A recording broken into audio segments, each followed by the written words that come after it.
Life is amazing. Many of us live long and healthy lives, surrounded by family and loved ones. But life on this earth does not last forever. Death is a natural part of life, but it's not the part we like. For many of us, thinking about death and dying makes us uncomfortable, even afraid. We don't like to think about our own death or the deaths of loved ones. Our Latino cultures have great ways to celebrate life, but we sometimes struggle with talking about death.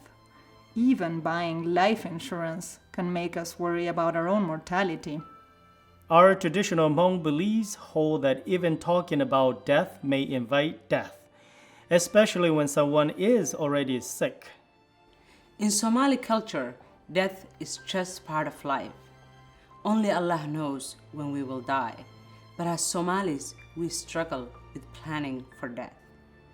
Whichever culture we come from, nobody wants to die alone. No one wants to suffer needlessly. We all want to say goodbye to those we love.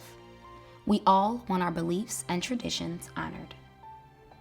Death can come in many ways: naturally from old age, suddenly from an accident, or slowly from serious illness.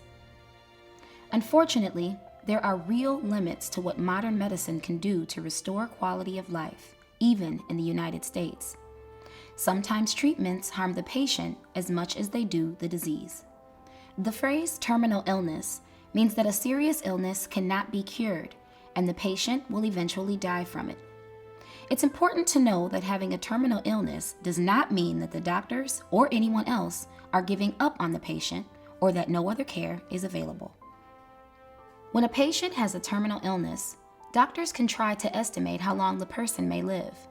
While no one knows when death will happen, doctors can give their best idea so patients and families can plan how they want to spend the remaining time they have together.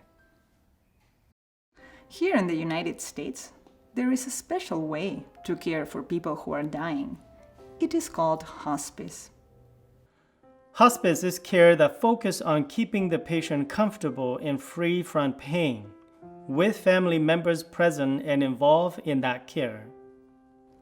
Hospice is not a place. Hospice care can happen at home, at a comfortable facility, or just about anywhere the dying person wants to spend their final days. Hospice care can start when the patient and their family have exhausted all medical and surgical treatments, or when the patient no longer wants to continue with treatments. Usually, this is when the patient is expected to live 6 months or less. Hospice involves a wide range of caring people, including doctors, nurses, spiritual leaders, social workers, home health aides, grief counselors, and therapists. Hospice is not just for the patient. The family is included in dealing with grief and loss, and in working together with the patient and hospice caregivers to make decisions. It's a caring environment where family, culture, and religion can be honored and included during the patient's final days. Hospice gives patients and their families a safe, caring way to experience the end of a life. Quite the opposite of giving up on the patient, hospice brings everyone together with care and healing for all. By respecting and incorporating family and cultural traditions, the patient's final days are lived with honor, dignity, and comfort in accordance with their beliefs, surrounded by loved ones.